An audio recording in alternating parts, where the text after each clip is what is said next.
Hey guys, welcome back to the Deeply Graphic Design Cast. I'm Nick Longo. This is another episode of The Drop, all of the latest and greatest things I could find throughout the web as far as design-worthy news to share with you guys. And we've got a ton of really good stuff, everything from AI tools, campaigns, backlashes, packaging reinvention, you name it, we've got a ton of stuff. So let's get right into it and kind of get to our first one. This is all about Google's Mixboard, and it is an AI mood board builder. I have played around a lot with the Adobe version, which is on Adobe Firefly, and it is called Boards. I'm assuming it's very similar to that. If you haven't tried the Boards thing, it's really kind of cool. It's like you can bring in all different kinds of source material, mood boards, elements, things that you are using to maybe build a brand or to start a mood board. And what it will do is it'll kind of allow you to take two or three things and like remix them and say like blend this typography style with this brush stroke. And then basically what it will do is it'll give you versions of that font or that particular word in that style. And it looks like this is kind of along the same thing here. Google Lab has announced this launch of Mixboard. It's a public beta AI-powered mood board tool, and it lets you build visual boards via prompts, drag and drop, and remix functionality. So yeah, it's very similar to what we've seen with the Firefly boards. This is really cool. This is more than just a toy. It signals that Google's intent to move into the creative toolkit space, competing against Figma, Pinterest, and Adobe. So it shows you a little bit here of how it would work, and it would basically take elements and things and put them together and help you draw out something maybe that doesn't exist. It kind of like helps you take maybe your idea that you can't get visually and gives you one or two things very quickly and very easily to convey to a consumer, to convey to a client, or whatever it might be. So neat to see that they're into this space as well. It is in public, and again, yeah, it is working a lot like FigJam and the Adobe Firefly boards. So if you haven't checked some of these out, I've showed boards to my students the other night, and I thought it was really interesting because the student temperature on AI is very similar to what I think just it is over in general with our entire creative community. And this was a neat thing. It was seeing them use it and not feel like they were kind of doing something unethical. It was just a great way to get an idea out there. So if you want to try something unique and cool in that AI space, I really suggest trying that out. I'll have a link to this down below as well. But if you already have an Adobe account and you want to try Firefly, go to Firefly, and then to the left, I believe you'll see some navigation, and there's something called Boards, and it says beta. So it's the same thing. And I've had a lot of fun with that as well. So next up, all right, Guess faces backlash over AI models in Vogue campaign. Kind of takes it to a whole other level, doesn't it? It's like just when you're like getting okay with AI, you see something like this and you think, yeah, like that is removing an entire industry and it's allowing them to get something so customized. Sometimes I feel like my opinion on all this stuff bounces back and forth because you see the value it brings in saving time, but then something like this just seems kind of interesting. So it's really unique that they would do this and it would be a Guess ad. And I guess like, you know, they're all kind of testing the waters on this, maybe just to see what the verdict is, what kind of response will they get from this. So if it wasn't met with any good response and the critics really felt betrayed, I totally get it. But interesting to see that. I think there was a commercial, wasn't it last holiday season, where someone tried to make a Toys R Us like Christmas commercial, and it was really clear it was AI. I guess the feeling here is that this could like fool someone and then they wouldn't know. But yeah, it's kind of interesting. It's been a weird week with what Sora, I believe, has just come out with as well. And they started kind of a TikTok clone with all these videos. I'm sure you might have seen them already, but they show like dead celebrities kind of fighting with each other, and they're so incredibly good. But it makes me wonder, it's like, what value do they bring? Like, what do they do to enhance? If anything, they're just a funny moment, but they're not like memes or GIFs that I think we look at and say like, oh, they were based on real, and that's why they're so funny, and that's why they're such good remarks or replies to a friendly conversation on text. So yeah, that's what it's really kind of blowing my mind to see where all of this goes with AI. So take a look at the link down below if you want to go any further into this and see. But again, I think they're just testing the waters to see what kind of feedback we get. All right, next up, Aldi, my favorite new store around town. I don't know if you guys live in an area where you get it, but they are a huge company. They believe they actually own the Trader Joe's brand as well now, but they are basically private label stuff. So they don't make anything. Everything is made by other manufacturers, and then it's packaged to look like Aldi. Now, Aldi's had a unique kind of stance. Their packaging was all over the place. I think value-oriented places like them really weren't caring too much about the aesthetics of their packaging, right? You can see one thing going to the next and it would be like, yeah, it's an Aldi brand, but wow, there was no consistency and no kind of like common thread throughout a lot of their packaging. So now they've kind of put together this new thing here, and it keeps their shelves lean with they have 1,650 core items, plus they do seasonal stuff as well. And 90% of that store is their own private label. So meaning it's branded Aldi and someone else made it. Now these products are getting a redesigned packaging that puts the Aldi name first and front and center. So good for them for doing that. I think they've built up enough kind of cachet, particularly coming from, I believe, Europe and into the States over the last few years. So they're calling them like Aldi Originals now, and they have all these like secondary brands, which are really cool, like Happy Harvest, looks like Red Bag Chicken. So they have these like really neat, like kind of like upper tier names, and then all the product lines below it. Okay, next up, Instagram. I think you've all seen this. They've added a bespoke Instagram font, and it's ushered in a new element of globe conquering identity. I have yet to use this because I thought it looked terrible when I saw it used on a few Instagram posts probably a few weeks ago, I think. But you've seen this one, right? The real narrow kind of brushstroke font. When you see it like this, I think it's okay. It looks kind of cool. But I think when it was being used too much for captions and then it got really small because there was still a big picture on someone's post, it kind of was unbelievably hard to read. But very kind of cool that they've tried something different. Here it shows it was kind of like inspired by this Eurosport Raw by Monotype. It definitely has that. I love that kind of works. But when it gets too condensed and it's all markerish, I think it's a weird one to be adding when most people do kind of use the type feature to write a lot of stuff rather than just a headline on their small posts. But man, it was so interesting to see that when a app comes out and allows you to use a new font, how fast it was heavily used by everybody. Designers, you know that feeling when type stops being just words and becomes design? That's exactly what Wix Studio's Text on Path feature will unlock for you. Instead of keeping your typography locked in a straight line, now you can bend it, curve it, and shape it to any path, circles, waves, diagonals, or custom forms that follow your composition perfectly. And here's the best part. You do it all right in Wix Studio Editor. You don't need any code, no Illustrator exports, no workarounds. Want your client's tagline to wrap around a product photo? Done. Need a curved headline that frames a logo or draws the eye into a hero section? You've got it.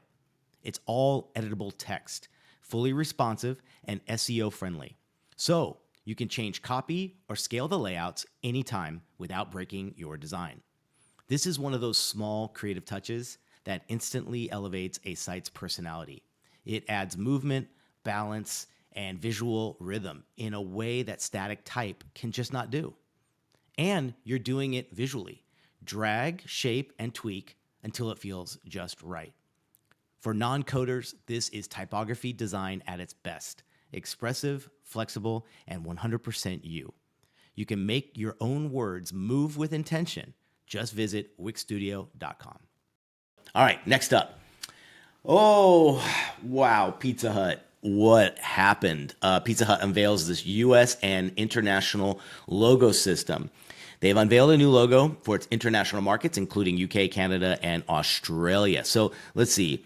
It says on the headline U.S. and international, but here it doesn't say U.S. I'm going to be curious to see how this rollout is, because let me do a follow up to Cracker Barrel. I'm convinced that was a complete publicity stunt, because not only did the backlash happen quickly, and then their answer to it was we're going back.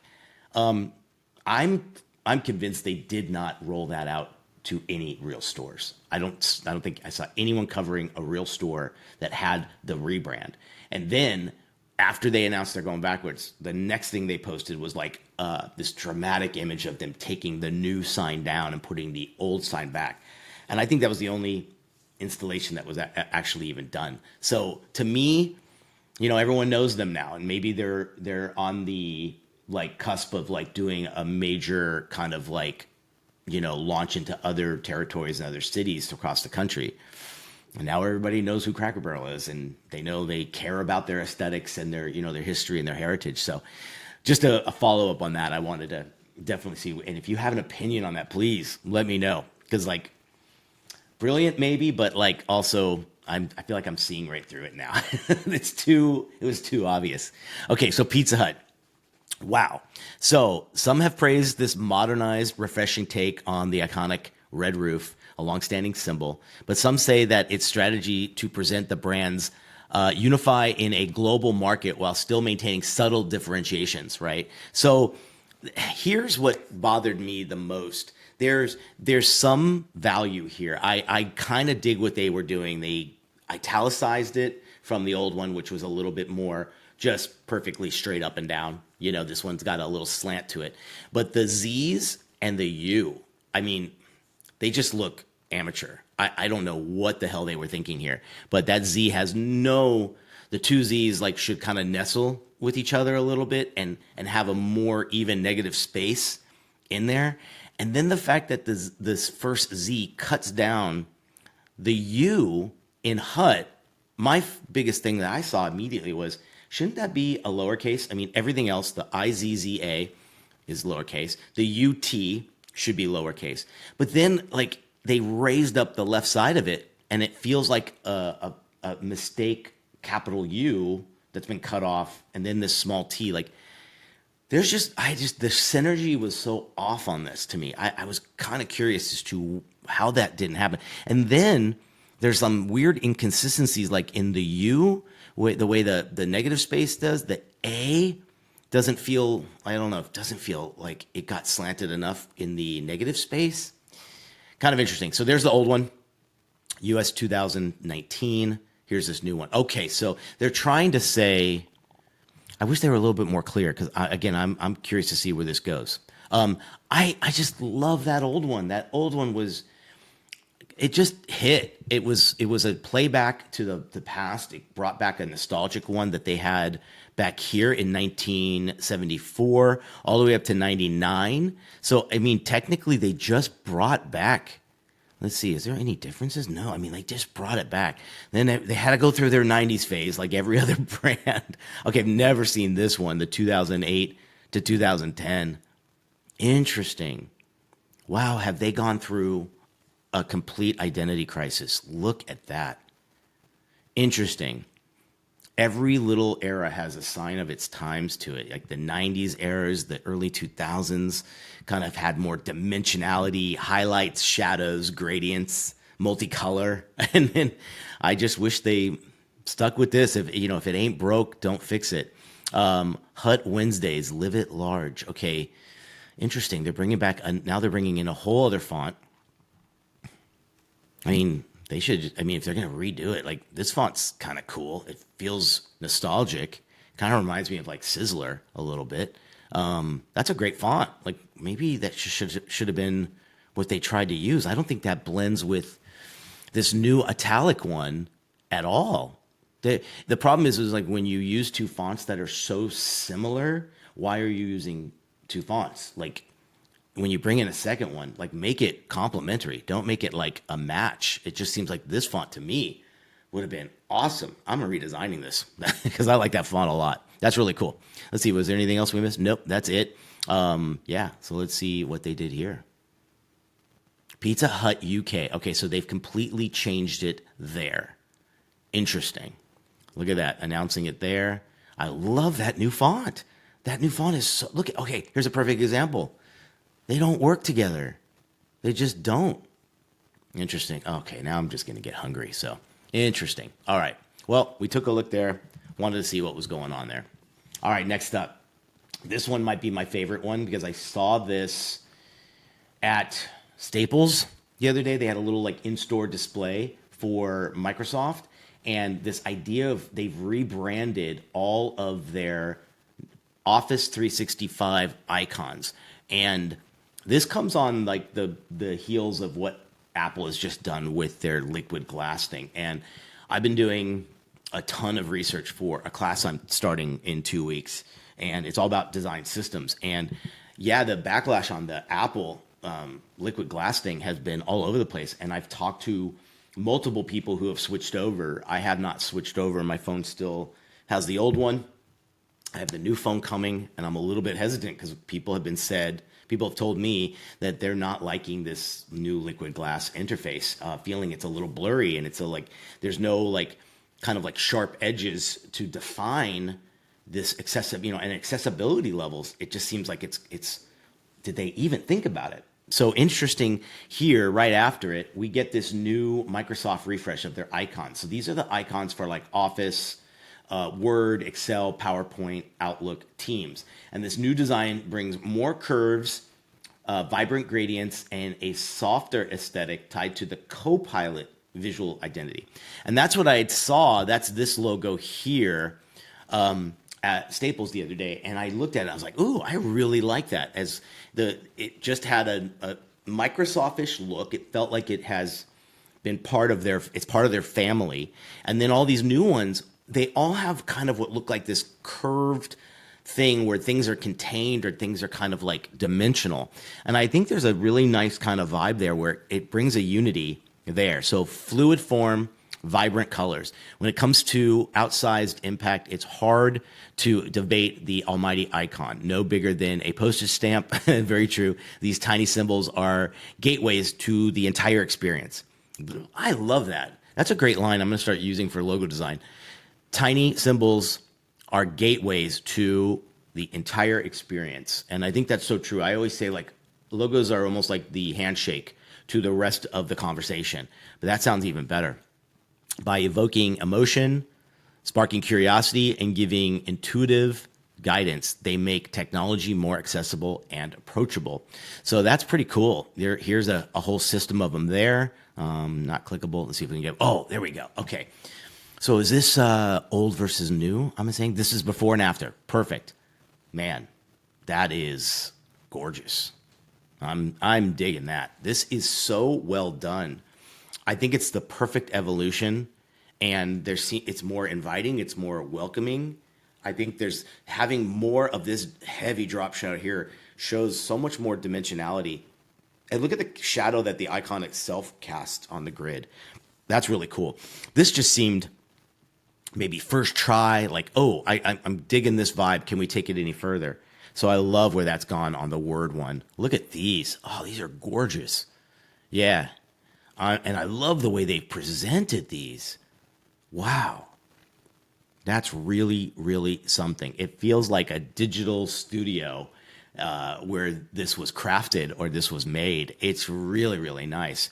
So here's the whole system.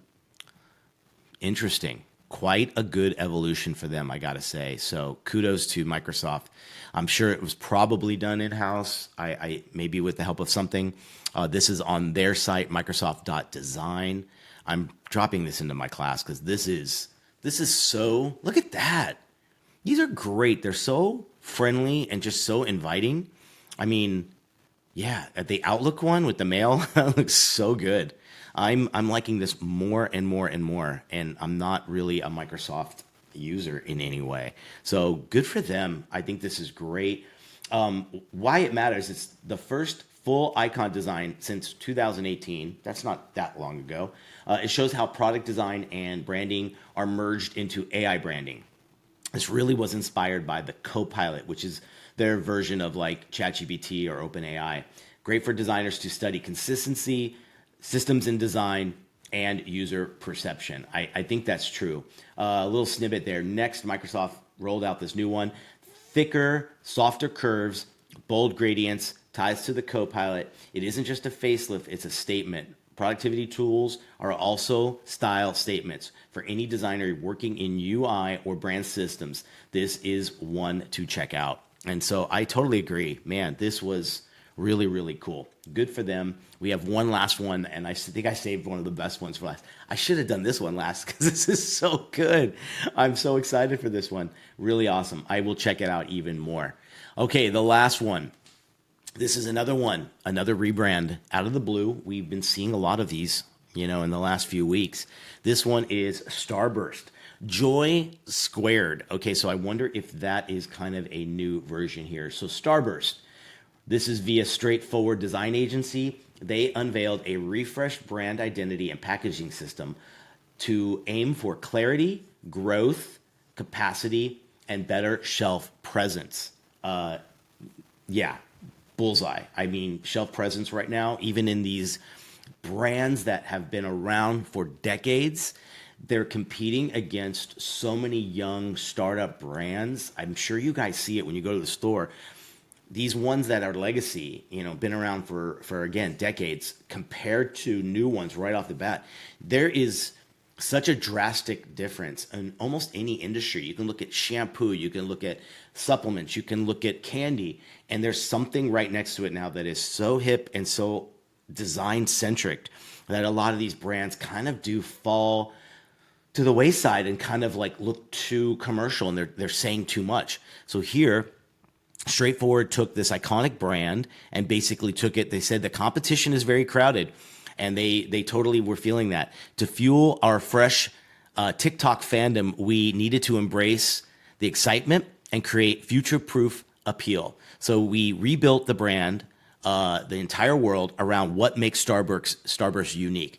Juicy fruit, joyful energy, and the irresistible square. Inviting, impactful, built to flex. Now, Starburst has expanded to so many other candies. I'm the candy aficionado, so I know this. They have more than just the square. So I find that interesting that they really are capitalizing on that and throwing it into their identity when there are so many other things that they're creating across all these other things. And I'll be curious to see how they've expanded it. So here's a nice animation. Interesting. I'm still mixed on this one. I don't know. Also, too, the square is far too square. I would love to have seen it be maybe more radius corner, and maybe I get a little like kind of like looked a little inflated to kind of match the candy. It looks like they've done it a little bit. I should say that I can see that in there a little bit. Here we go, squarish. Now see, that font works. That's exactly what I wanted.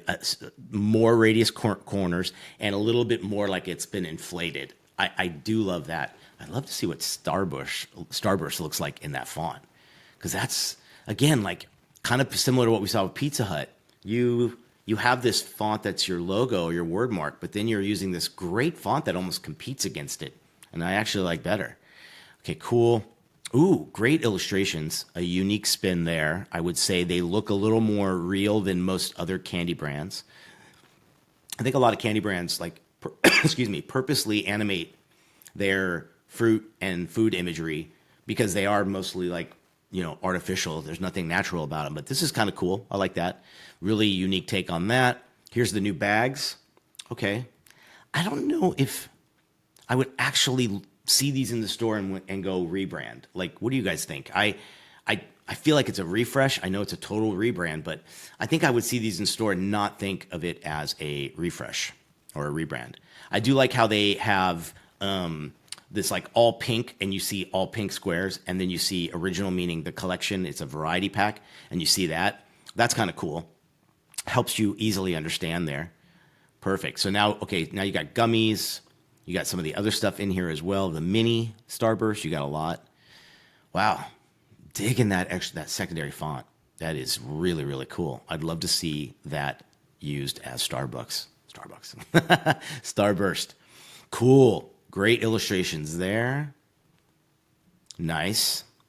These are fantastic. Look at that. okay, this is again, like, case study alert. If you are putting together new stuff, or let's say your portfolio isn't getting callbacks on job interviews or whatever, use these tactics, build some simple animations, do some things of movement. Look at how engaging this is. I mean, you could do this on Adobe Express. You could just do the quickest little animations like this. You don't have to learn motion to add this to your portfolio. Got to get the blurred guy in front of the post wall. Always, I'm sure there's going to be a tote bag here somewhere. Oh, that's pretty cool. That's a cool concept. It'd be cool to see if they actually do that. Set the flavor loose off to the side. That'd be one expensive one as well, I'm sure. But good for them. This looks really, really nice. I will say, I think it's a very safe way to move, and I think brands this big have to be safe. They can't take the chances or the risks like some of these smaller startup brands that can really do that. Their whole goal is to disrupt an industry or a section of the market. And, Starburst, I don't think could truly maybe do that. So here's their answer to it. And good for them. Great work from the straightforward agency. I always love to see, too, what these are doing and how people are kind of approaching that with their websites. So anytime you get a link or something, or you see a new rebrand posted, try to find out who that particular agency is. And I've been bookmarking these for years, so I have a really great bookmark list of all of these great agencies, particularly in consumer products and CPG, because that's one of the areas I love to be in the most. A quick snippet about what they wrote about Starburst here. Got a fresh new refresh. Their new branding and packaging systems are cleaner, more flexible, and designed to scale. It shows how even sugary snack brands need thoughtful visual systems if they want to stay relevant and competitive. Wow, we've been seeing, that's interesting that the visual systems is being brought up a lot in these things. It matters because real brand evolution in the competitive category, which is confectionery, is real. Yeah, so I'm really impressed with what they did here. This is really a great new rebrand. Good for them as well. I hope you guys enjoyed that. It was a short little one. We took a break last week. It was a busy week for a lot of us, myself included. So hopefully this one will carry over. Next week, working on a really cool one. I hope we can get this guest in. Really interesting and provocative stuff to talk about. If there's anything you want us to cover, if there's any topic you feel I've missed or something really worthy of kind of having, or a great guest in mind too, please leave a comment down below. You could do it right here on either the Spotify one, on our Instagram post, or on the YouTube video that you're watching as well. So until next week, guys, have a great week, and we will talk to y'all soon. Bye. Thanks for watching the Deeply Graphic Design Cast. New episodes every week? Well, most weeks. Be sure to follow and subscribe so you never miss the latest.